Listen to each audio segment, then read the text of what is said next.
Come on in to Margaret McSweeney's Kitchen for Kitchen Chat, where every week you'll meet chefs, cookbook authors, foodies, gourmets, and just plain people who love to eat. And along with laughter, chat, recipes, and stories about food, you'll sometimes also hear words of inspiration, love, and hope.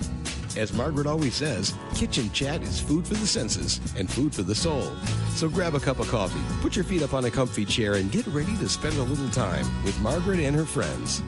Hello, dear foodie friends, and welcome to Kitchen Chat. This is your host, Margaret McSweeney, and I'm so glad you're joining me in my kitchen today. And we have such a delightful guest.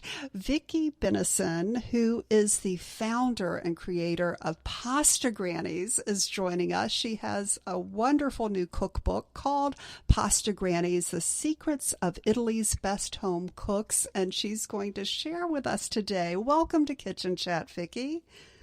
Thank you very much indeed for inviting me. Oh, well, I absolutely love this book. And listeners, I'm going to have a link on my website, kitchenchat.info, so you can purchase it.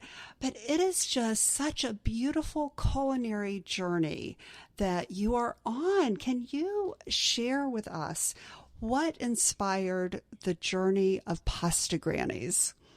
Well, I'm lucky enough to have a home in Italy, and I was researching and just exploring the food of the area when I noticed that it was only older women who were making pasta by hand. And so I thought, oh, someone needs to make a record of this. And that's how I got started. And in fact, because pasta is such a physical process, I decided not to write about it initially. I thought I would make a record using video. And so that's how the YouTube channel got started. And it's quite a popular YouTube channel. We'll also Yes. have a link to that. But one of the stories that I absolutely love, Vicky, is the one of Leticia, who is the 100-plus-year-old pasta granny. Can you share with us that incredible meeting and experience that you had in her kitchen? So Leticia is 100 years old, and she lives near Strapponi in Sicily. And when we went to see her, she had half the village with her. I mean, and there were lots of 80-year-olds who turned out to have been taught by her because she was a teacher. And they were, like 5 years old when she first taught them, which I thought was a rather wonderful sort of scenario to come across. And she made a kind of tagliatelle with a dried fava bean puree with lots of wild fennel. It was absolutely delicious. And what was extraordinary about her was not only is she still making pasta by hand, she's also still writing poetry, and she's still painting.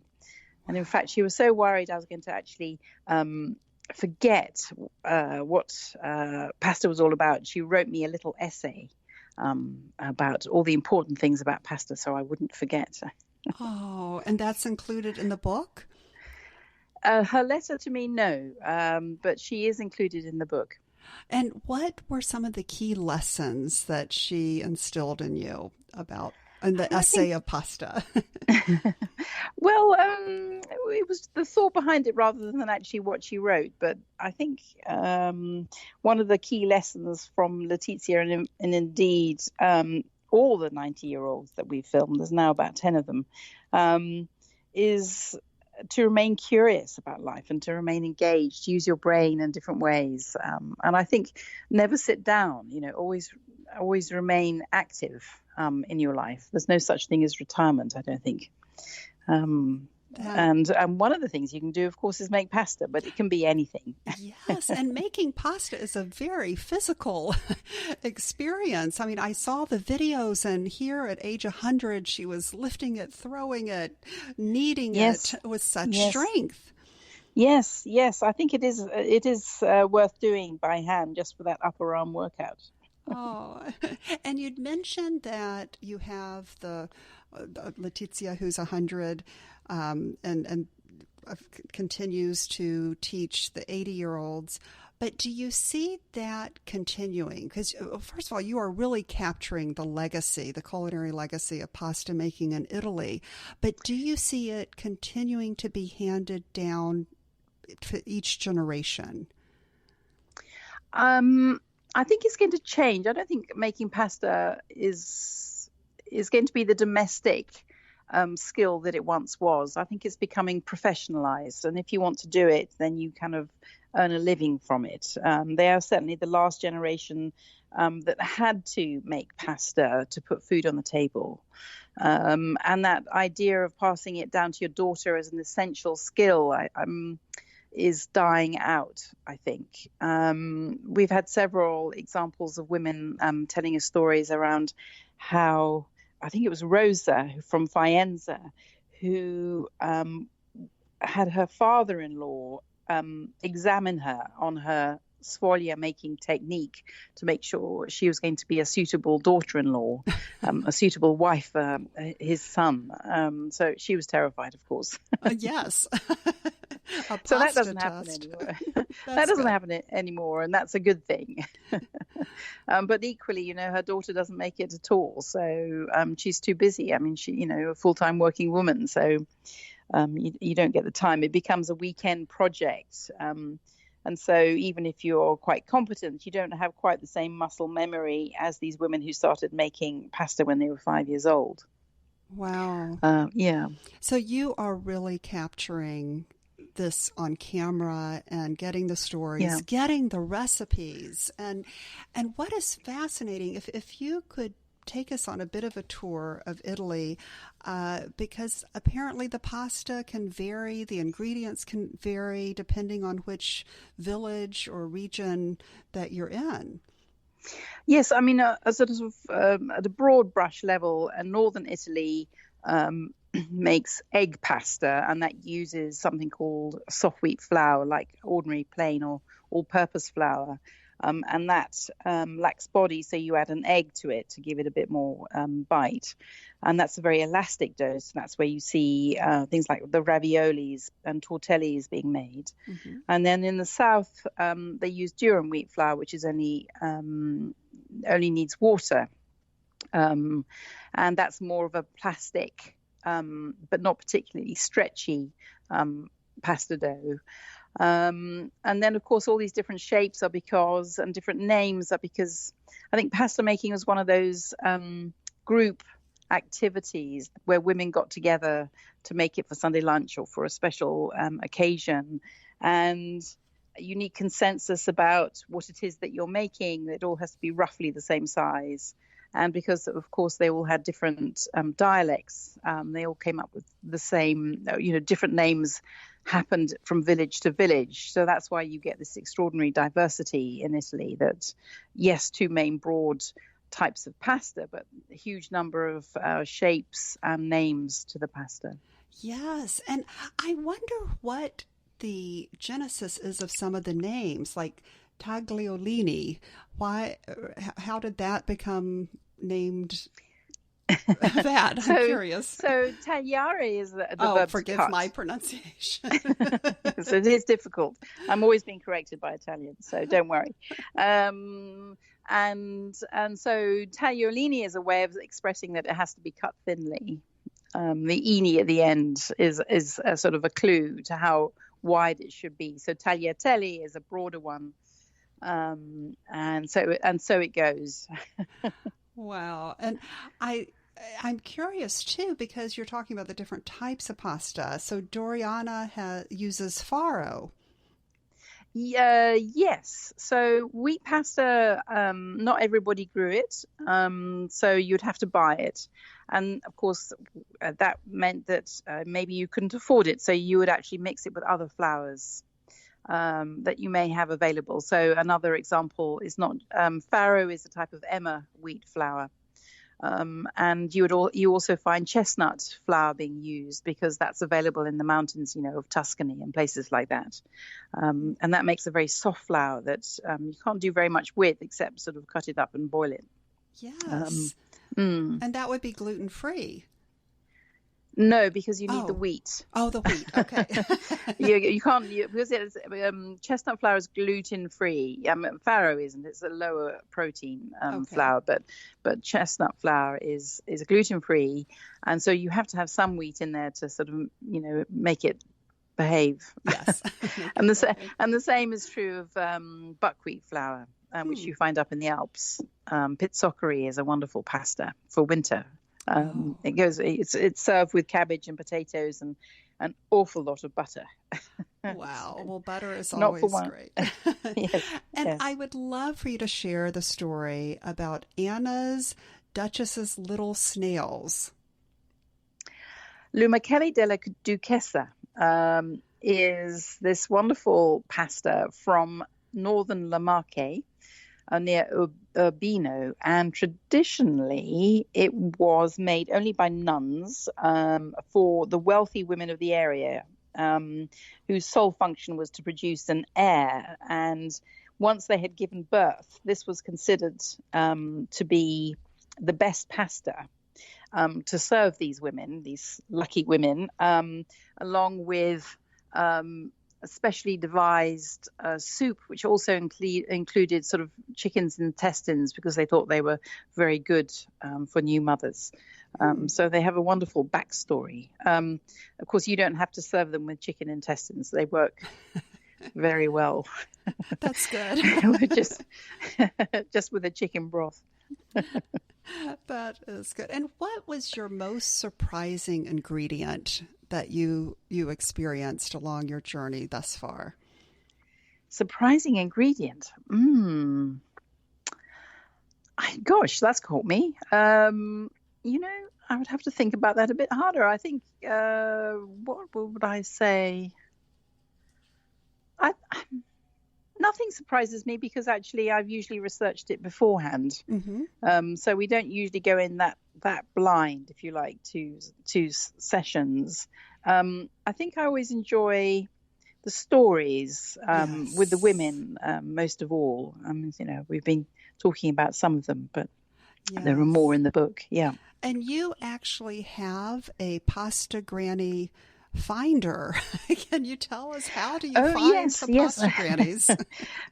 So I have a granny finder, and she is called Livia de Giovanni, and she comes from Faenza, which is northern Italy. And she is my right-hand woman, because although I speak Italian, you need an Italian to kind of persuade these women into saying yes. And you're normally working through friends of friends, their children, the mayor sometimes. And so you need the powers of persuasion in Italian, because our grannies never volunteer themselves. There's always someone else who says, "Oh, you should get Anna to come make whatever it is." It's so. Oh, but she's essential. Yeah, and they're willing to share the recipes. Yes, they are. And I think, when you're approached and everyone says, you're an expert, and it's a kind of very nice thing to do, is you suddenly find that you're actually being appreciated instead of taken for granted. And I think sometimes they have husbands who think, my goodness, what do you mean? My wife has been making this for 40 odd years, and suddenly I've got a film crew in my kitchen, and I've got to sit in on this. And they're becoming YouTube stars in their 80s Exactly. and 100s. So. Yes, that's right.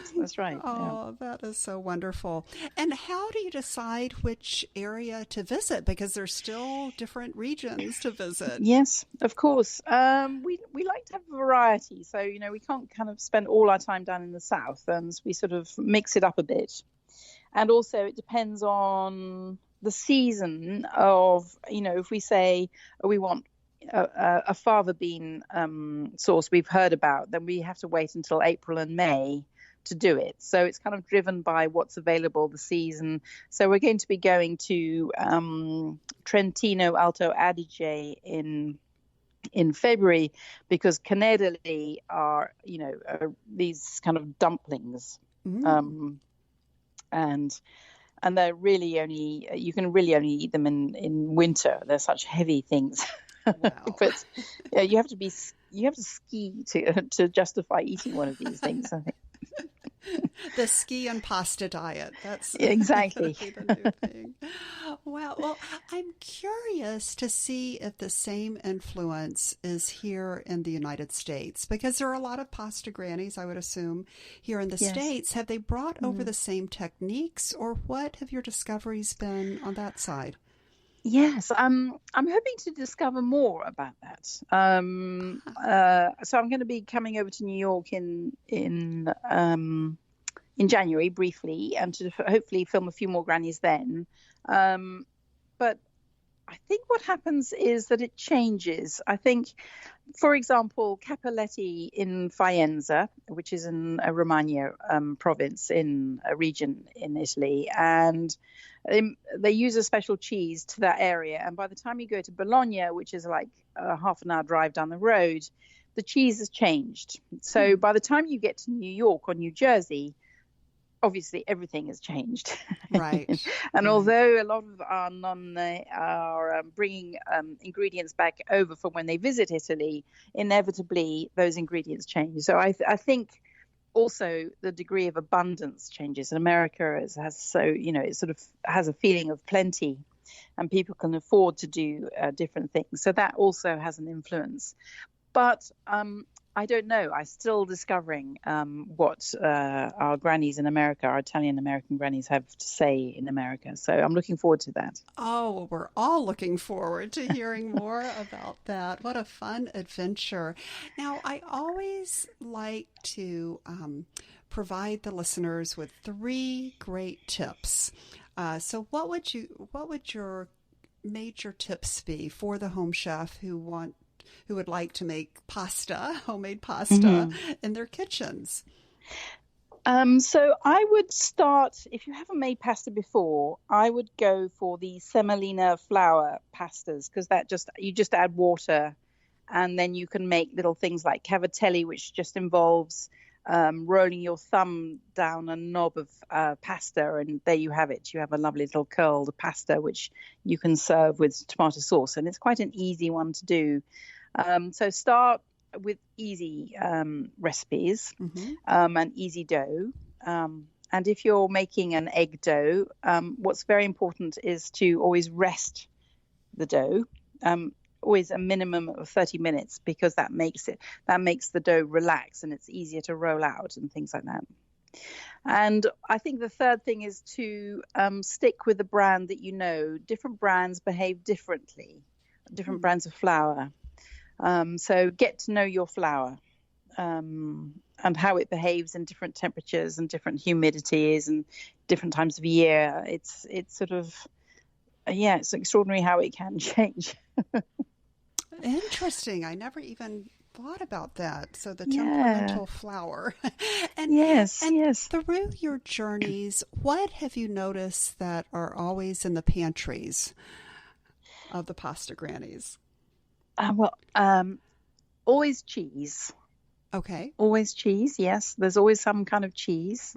There's always tomato passata, quite often homemade. That's the sort of, the pulp tomato, which hasn't been cooked. So it's a kind of raw tomato sauce that you've got. I think that's always in the salt, of course.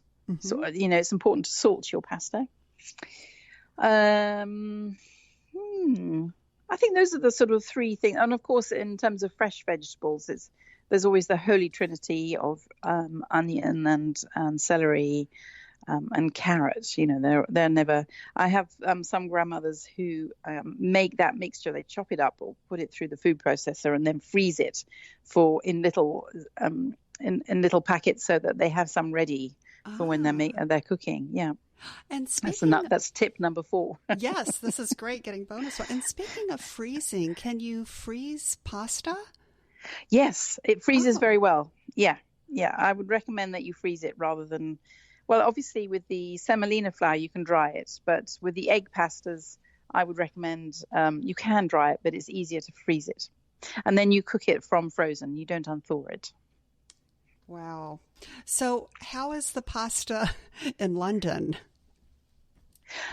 Oh, very good. It's very popular here. Yeah. Great. But that it's so popular. You see these huge queues for the pasta. I've got a pasta restaurant just down the road from me, and there's kind of an hour wait to be served. And I think, by the time I've waited an hour, I can go home, make the pasta and eat it for about half the cost. And your new book, Pasta Grannies, will give the listeners and readers great recipes for the pasta. Oh, well, I am just so excited to continue following you on the Pasta Grannies journey. And listeners, I'll make sure I have a link to the YouTube channel and of course, the new cookbook, Pasta Grannies. And what is your website? www.pastagrannies.com. Wonderful. Well, Vicky, thank you so much for being on Kitchen Chat. Absolute pleasure. Thank you, Margaret. Oh, and thank you, dear foodie friends, for joining me on this journey. Make sure you continue to follow Kitchen Chat on Facebook, Kitchen Chat, also Instagram, Kitchen Chat, and visit me in my kitchen, kitchenchat.info. And always remember to take a moment and savor the day. Thanks for joining Margaret for Kitchen Chat today.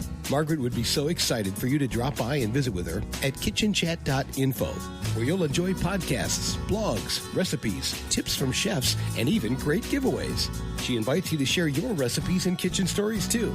As Margaret always says, savor the day.